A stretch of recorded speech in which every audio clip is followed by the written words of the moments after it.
नमस्कार दोस्तों। आज हम एक ऐसी महान गाथा सुनने जा रहे हैं जिसका प्रभाव ब्रह्मांड के हर जीव, हर देवता और हर दानव पर पड़ता है। एक ऐसी कहानी जो हमें सिखाती है कि हमारे कर्म ही हमारा असली भाग्य हैं। आज हम सुनेंगे कर्म फलदाता शनिदेव की संपूर्ण जीवन कथा। लेकिन दोस्तों, शनिदेव की कहानी को समझने के लिए हमें समय के उस दौर में जाना होगा जब ये सृष्टि आकार ले रही थी। ये कहानी शुरू होती है एक ऐसे संघर्ष से जिसने एक पुत्र को अपने ही पिता का शत्रु बना दिया। ब्रह्मांड के रचयिता देव शिल्पी भगवान विश्वकर्मा की एक अत्यंत रूपवती और गुणवान पुत्री थी, देवी संज्ञा। संज्ञा का अर्थ है चेतना। जब संज्ञा विवाह योग्य हुई तो विश्वकर्मा ने उनके लिए त्रिलोक के सबसे तेजस्वी वर को चुना, और वो थे भगवान सूर्यदेव। विवाह बड़े धूमधाम से हुआ।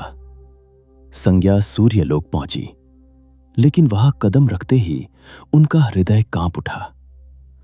सूर्यदेव कोई साधारण देव नहीं, बल्कि धधकते हुए तेज का साक्षात पुंज थे। संज्ञा ने सोचा था कि वो जगत के प्रकाश की अर्धांगिनी बनेंगी, लेकिन उस प्रकाश की प्रचंड गर्मी उनके कोमल शरीर को झुलसाने लगी। दिन बीतते गए, लेकिन संज्ञा का संघर्ष कम होने के बजाय बढ़ता ही गया। सूर्यदेव जब भी प्रेमवश उनके समीप आते, संज्ञा भय के मारे अपनी आंखें मूंद लेती। सूर्यदेव को लगा कि यह संज्ञा का अहंकार है, पर सच तो यह था कि संज्ञा की कोमलता उस असहनीय ताप को सहने में असमर्थ थी। क्रोध में आकर सूर्यदेव ने संज्ञा को शाप दिया। संज्ञा, तुमने मुझे देखकर अपनी पलकें मूंद ली है, इसलिए तुम्हारी संतानें मृत्यु और विलाप के देव बनेंगी। इसी श्राप के साए में संज्ञा ने 2 संतानों को जन्म दिया, यम और यमी। यम जो आगे चलकर मृत्यु के देवता यानी यमराज बने, जिनका काम था प्राणियों के प्राण हरना, और उनकी बहन यमी जो करुणा की देवी और पावन यमुना नदी बनी। संज्ञा अपने इन बच्चों से अगाध प्रेम करती थीं, लेकिन सूर्य का ताप उनके लिए हर दिन एक नई अग्नि परीक्षा बनता जा रहा था।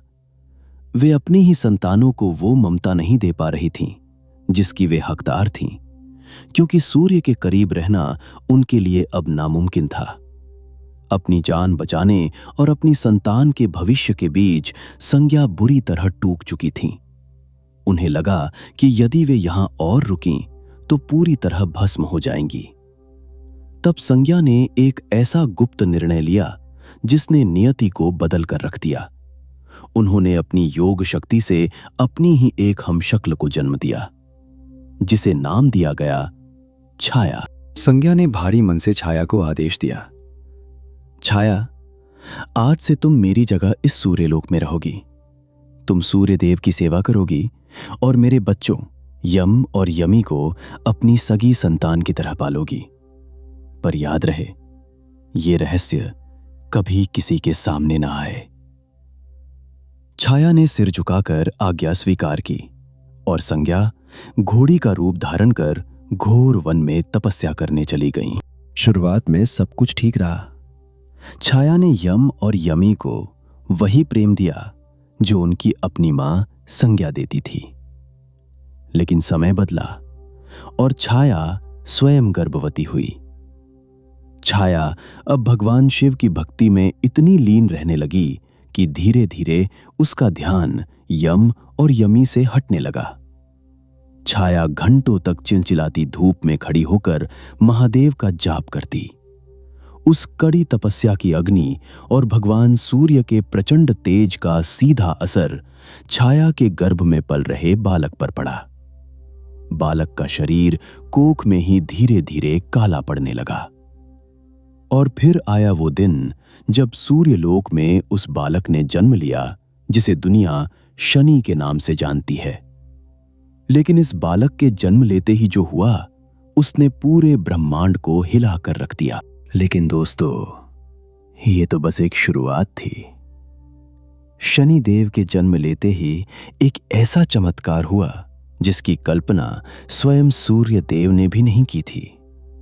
एक ऐसा पल जिसने पिता और पुत्र के रिश्ते को हमेशा के लिए बदल दिया और पूरी सृष्टि को अंधकार में डुबो दिया। आखिर क्यों शनिदेव ने अपनी पहली ही दृष्टि से अपने पिता सूर्यदेव को झुलसा दिया? क्या सूर्यदेव ने अपने ही पुत्र को स्वीकार किया, या ये नफरत किसी बड़े युद्ध का रूप लेने वाली थी? इन सभी सवालों के जवाब मिलेंगे आपको पार्ट 2 में। शनिदेव की इस महागाथा का अगला अध्याय और भी रोमांचक और शक्तिशाली होने वाला है। तो अगर आप चाहते हैं कि मैं पार्ट 2 तुरंत लेकर आऊं, तो इस वीडियो को लाइक करें और कमेंट में पूरी श्रद्धा के साथ लिखें जय शनिदेव। और हां, चैनल को सब्सक्राइब करके बेल आइकन दबाना मत भूलना, ताकि जैसे ही अगला भाग आए आप उसे सबसे पहले देख सकें। मिलते हैं पार्ट 2 में। तब तक के लिए प्रेम से बोलिए हर हर महादेव, जय शनिदेव।